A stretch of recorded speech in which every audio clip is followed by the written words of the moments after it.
Hi everyone, my name is Ricardo, I'm from Mexico City. And I'm gonna tell you a little bit what my story is. About 2 years ago, I was diagnosed with lymphoma. Lymphoma is a type of cancer. And I don't know, I was at work, I was really into my work and other things, and suddenly I started feeling really bad, I lost weight, and then I was in the hospital, and they told me I had this condition. And I started treating myself with chemotherapy. That's the same time I went into the hospital, they gave me the diagnosis, and that same week I started the chemotherapy. And well, this process, an uncle that is in the activity, is not here, he's doing the activity. He came out into the hospital and gave me one book. It was the book of Breaking the Habits, Dr. Joe's. And I started reading that book. I was really not into this, right? But I was like, huh. And I don't know how he captures my attention, all the analytical, the scientific part. And I started like, yeah, that makes sense. I'm gonna try it. So I started doing the meditations. And well, when my chemotherapy finished, because there was 12 sessions of chemotherapy, I was treated in the hospital called Hospital Español. Been there many times. And when I was done with my chemotherapies, they told me, okay, now you do a PET scan. And when I have the PET scan results, they say, there's something that we don't like, but we're gonna wait probably 3 months, and then we're gonna try again to see what's going on. Meanwhile, I went to the first progressive. My uncle was like, hey, I was just finishing my chemotherapies, and I was at the Hospital Español, and I received the information at the Hospital Español. I didn't know there was a convention center in the Hospital Español. I was like, what? Really? So I went, and I don't know, you blow my mind. And I keep on going, and I stopped being myself. It was a lot of challenges, of course.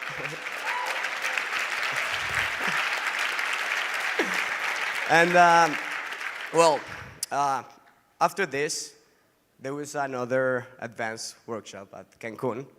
And it was funny because before I was diagnosed, I was putting a lot of effort in a hotel. I used to work in a furniture company.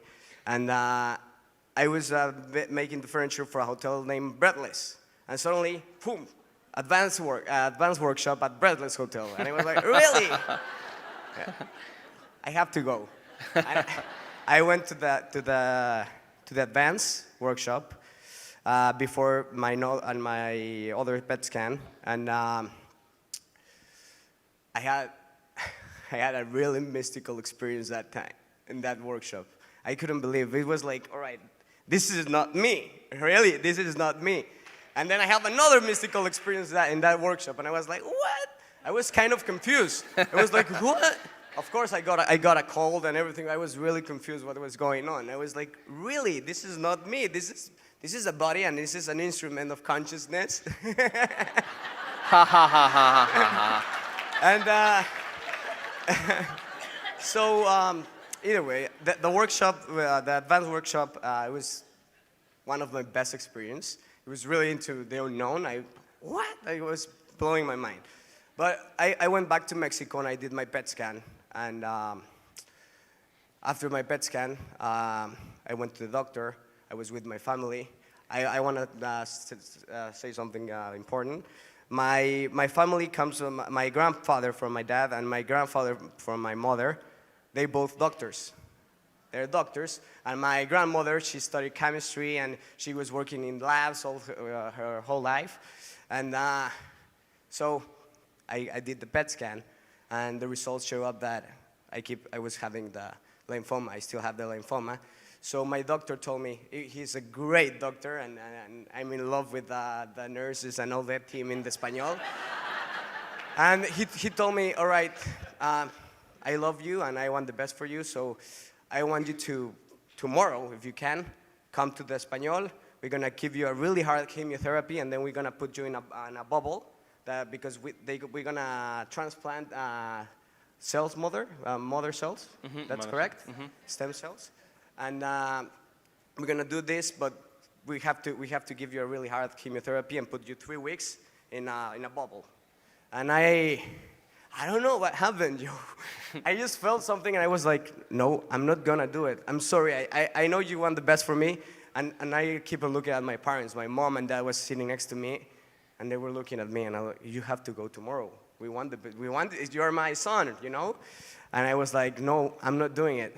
Let me try. And so I went to another doctor, 3 doctors, 4 doctors, 5 doctors, and they have the same opinion. They were like, you have to go into this process. And either way, I ended up with a doctor at another hospital, and I make a deal with him. I told him, all right, please let me 3 months. I'm gonna keep on doing what you tell me to do, like blood tests and whatever. But I want 3 months. I want 3 months, and let's see what's next. Meanwhile, there was another follow-up at Cabos, and guess that what? was fun. Cabos and Lucas. And another project before all this process that we did the furniture for, the 2 big projects that I was working my butt out, breathless, and then I was like, no way. It's in Secrets Hotel. I did very well, so I work in that place. I was like, really? This synchronicity and all that Joe's talking about is crazy. I just can't believe it. So I went to that event. I went back to Mexico, and suddenly I started feeling really sick. Stomach problems, I was having some problems. So before the PET scan, the doctor told me, all right, you have to do a blood test before. Let's check, because I see you that you were a little bit sick. You have temperature and you have this, right? I did some blood tests. You're not gonna believe this. No, I'm not getting into it's just the half of the story. So when I did those blood tests, I was like feeling like I wasn't feeling really good, but I was inspired. Some days were like, oh no, why am I sick, right? But when I went to the labs, they give you a password, right? So you log in the computer so you get your results. And I guess the password was, I remember perfectly, because I was asking for a sign, always in meditations. All right, am I doing this good? If I keep this track, what I have to do?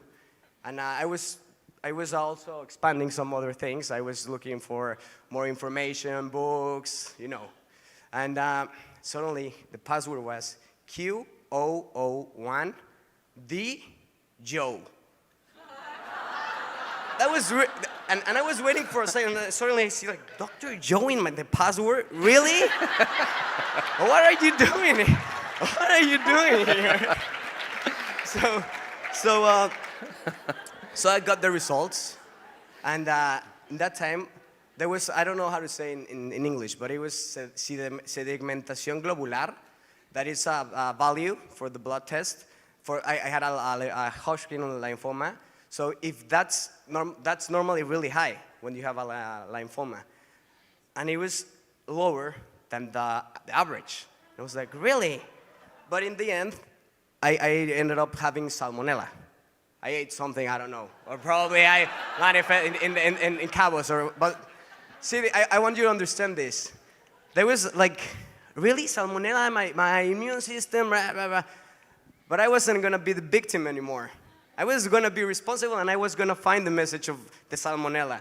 So I went to the doctor, and I have salmonella. And he's like, oh, man, I can't do the PET scan right now, because the salmonella or whatever, if it's you swallow or something, it will catch up, it will appear something in the PET scan. So we will wait a little bit. And I was like, great, I'm going to keep on going. So I keep on going. In this process, it was going to be 3 months. It went I was like 10 months or 11 months that I keep on going. I was passionate with your work, passion. I didn't skip one day. And I'm going to be honest, I had some days that I thought I was really going crazy, that I was losing my mind, that I was going to die. And another part was like, hey, man, life is not serious, and this is going to be your best teacher. It's going to be your best teacher. And I was like, all right.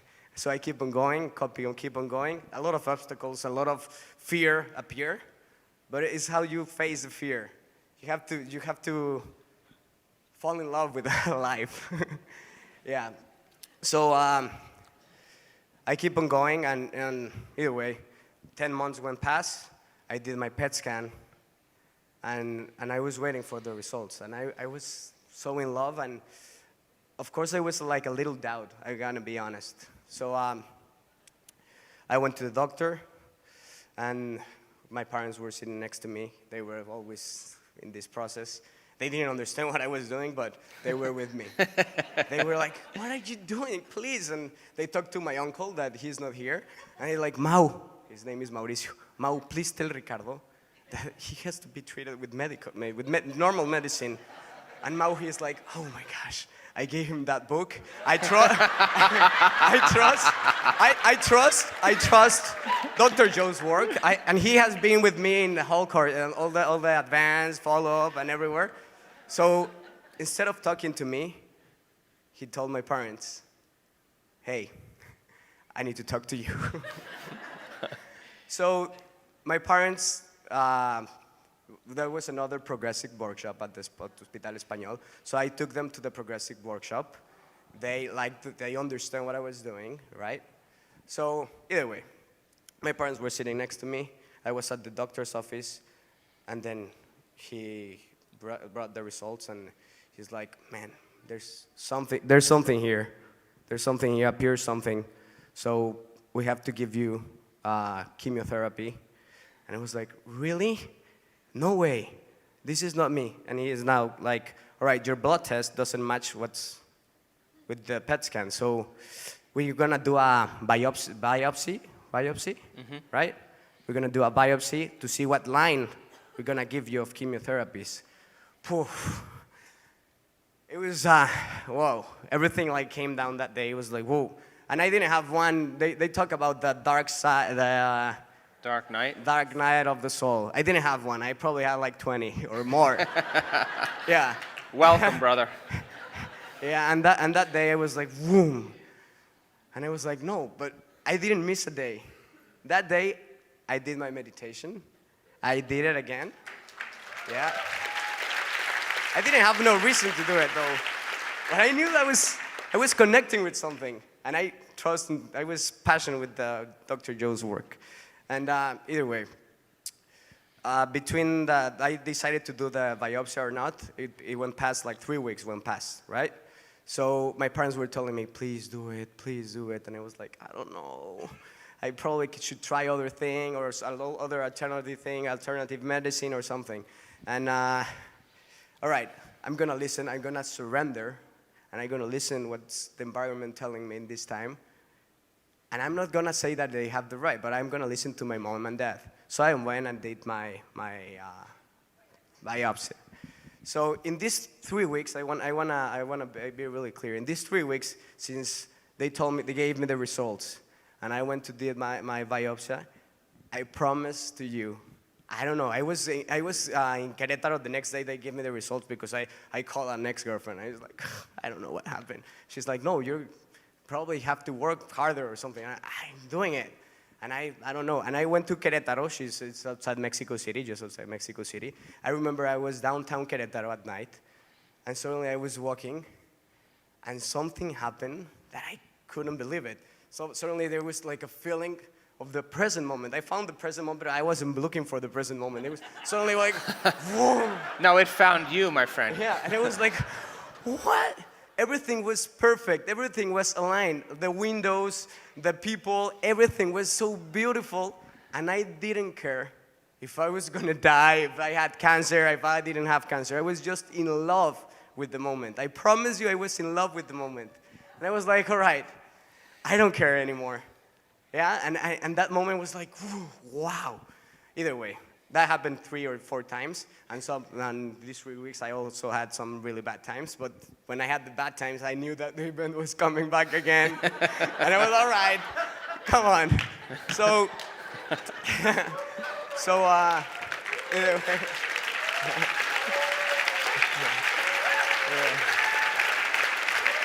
Thank you. So, I did the biopsy. And when I went to take out the stitches, because they open here, and the doctor, the other doctor, the one who did the surgery, told me like, your results were here like 5 days ago. You can go with your doctor now. And I was like, really? And I was, all right, I'm going. And I was expecting the doctor to tell me like, all right, what line are you gonna get treated with, right? So you guys remember when Dr. Joe says, the moment will come in the least expected moment, right? Do you guys remember that? It was just, I wasn't expecting that at all. In that time, because in my meditations, I was practicing what I was gonna say to the doctor. All right, I did some epigenetics, neuroplasticity, you know? But in that moment, I was sitting in his office, and the doctor kept on coming in, coming out, coming in, coming out. And then he looked at me, and he was like, what are you doing? Huh? Oh, I do furniture. Oh! It was, I couldn't, I wasn't waiting for that. So either way, he comes up with the results. He puts it on the table, and he says, Ricardo, this is reactive. And I was like, all right, what's next? No, reactive. And I was like, yeah, what's next? Reactive. What's that, doctor? That means there's nothing. What? Yeah.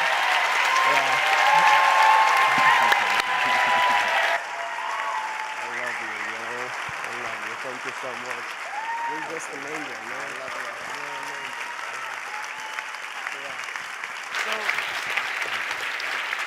I promise you guys, everybody here in this audience can do their miracle. Everyone has probably a condition or they're facing something. Because that's the fun part of life, right? If not, what we're doing here, right? Now, is he beautiful?